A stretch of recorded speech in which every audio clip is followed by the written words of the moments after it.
الله جل شانه فرمایي لیس علیکم جناح نشته دی په تاسو باندې څه ګناه ان تبتغوا فضلا من ربکم د دې خبرې چې تاسو تلاش کوئ فضل د خپل رب ستاسو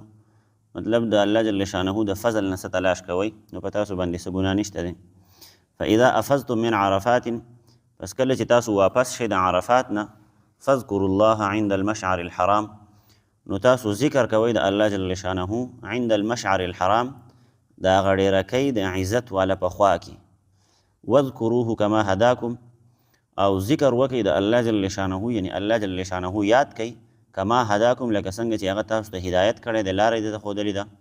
وان کنتم من قبله لمن الضالین اگر کوئ تاسو مخکې له دې نه لمن الضالین د ګمراه خلکو نه ثم افیضوا من حیث افاض الناس بیا تاسو واپس شئ د هغه ځای نه چې کوم ځای نه خلک واپس کیږي واستغفر الله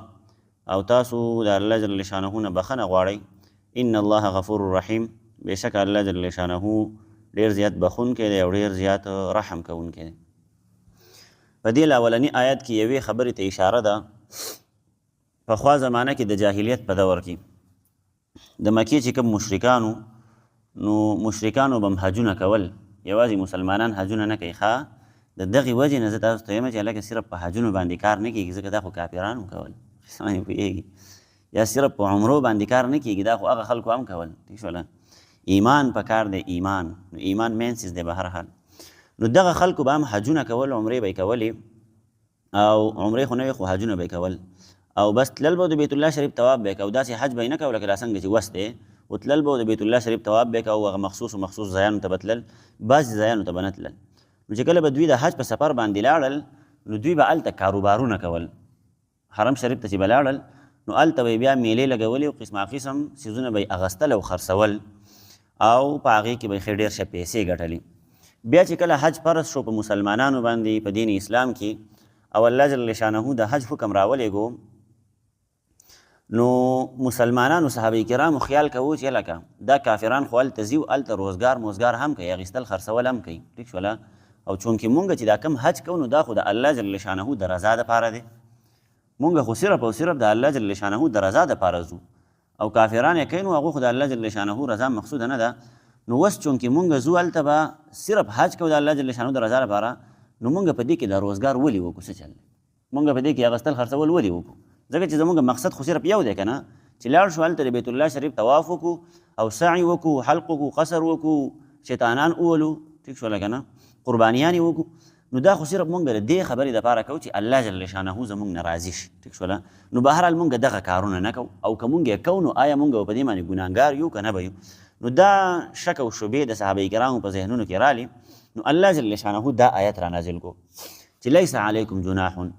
په تاسو باندې څه ګناه نشته دی ان تبتغوا فضلا من ربکم د دې خبرې چې تاسو تلاش کوئ د فضل د خپل رب نه د فضل د خپل رب نه مطلب دا دی چې یاره که تاسو هلته څه د ضرورت مطابق روزګار کوئ نو تاسو ته اجازت دی ټیک شول مثال په طور باندې حاجیان صاحبان د دې ځای نه لاړل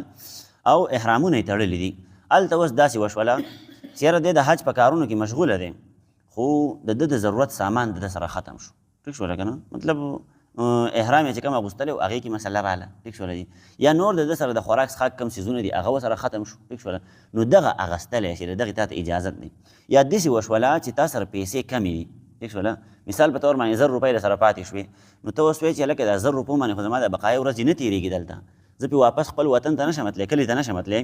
نو داسې کومه چې دا 1000 روپۍ راخلم او په دې باندې څه د تجارت دپاره اخلم او دا به بیا خرڅ کړمه نو ګټه به وکړم او پیسې به راسره ډېرې شي نو دا اوس ضرورت دی نو الله جل شانه اجازت ورکو چې دغه اجازت تاسو ته شته دی که تاسو څه اغوستل خرڅول کوئ د خپل ضرورت مطابق اتفاقا تاسو ته یو څیز کم شو او د هغې ضرورت راپېښ شو نو تاسو هغه اخیستلی هم شئ او خرڅولی هم شئ ټیک شوله خو روزګار به ترې نه جوړوئ لکه نن سبا الله دې مونږ ته معافي کوي بس مونږ صرف په نوم باندې حج کوو اکثر خلک چې د دې ځای نه حجونو عمرو له ځي او دا خبره ښه ثابته خبره ده په دې کې څه دروغ مروغ نشته دی بعضې خلک دلته د دې ځای نه چې کله حج له ځي نو د دې ځای نه ځان سره منشیات وړي لکه اکثر خلک دا سګرټې میګرټې وړي یا نسوار وړي د دې ځای نه نسوار خو هلته نه میلاوېږي که میلاوېږي هلته وخت نه یې درکړی نو دغه حساب دی که نه نو د دې ځای نه دا خلک دا قسمه قسم څیزونه وړي سګرټو دا ډبي د ځان سره ورغستې وایي دا هلته ډېر زیات ګران دي په قسم باندې پوهېږي نو که یو سړی دا کار کوي یا د دې ځای نه په دې نیت باندې ځي چې یاره زما د دې ځای نه ځان سره دا پلانکې شي وړم دا به هلته خرڅ کړم او هلته چونکې سونه ارزانه ده سونه به واخلم ما به دلته راوړم. نو که په دې نیت باندې یو سړی لاړو نو د ده خو حج ونه شو. دا خو ځکه چې دی خو الله جل شانو د رضا دپاره تو که نه او ده به کې هغه بل شی شامل حال کو نو به هر حال دغه څیز حج ته نقصان وررسوي. الله جل شانو اجازت ورکړلی خو داسې اجازت یې نه دی ورکړی چې بس تاسو پکې میلې ولګوئ او تاسو د هغه مشرکانو په شان ته کاروبارونه شروع کړئ او بس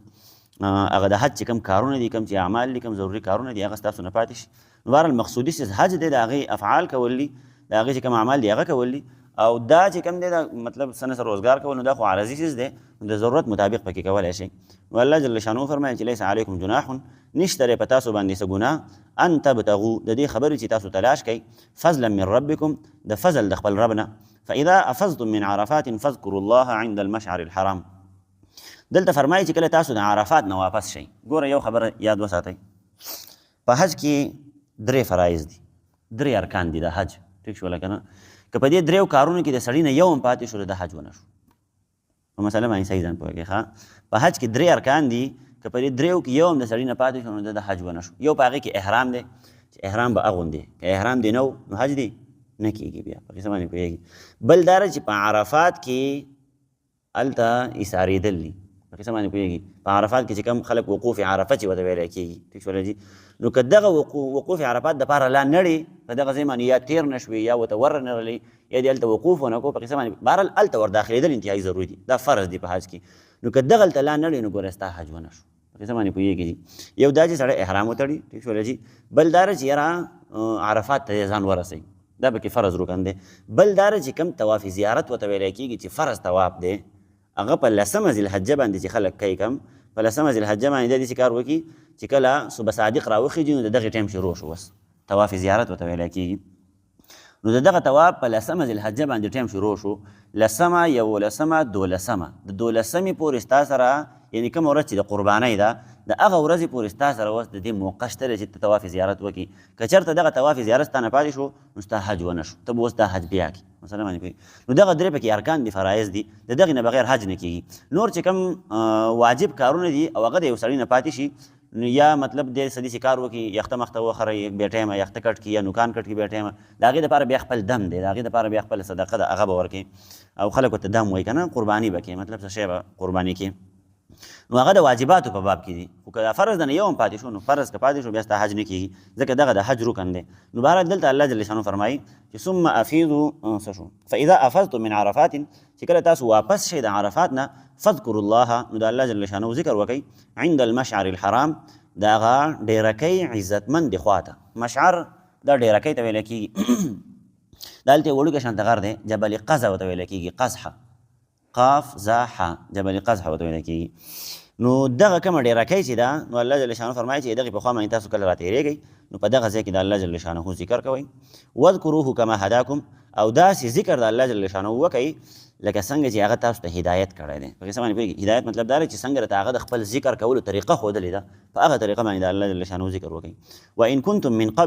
قبله لمن الضالین او اگر که د دې نه مخکې تاسو ګمراه وئ مطلب کافران خلک مخکې د دې نه ګمراه وکړل وروسته مسلمانان شوي دي مخکې تاسو ګمراه وئ نو خپل بوتان به م یادول او د هغې چې کوم دی یادګیرنې به م کولې د هغو عبادتونه به م کول په قصه باندې پوهېږي. اوس تاسو مسلمانان شوي نو اوس تاسو چونکې مسلمانان شوي نو تاسو اوس د الله جل شانه ذکر وکئ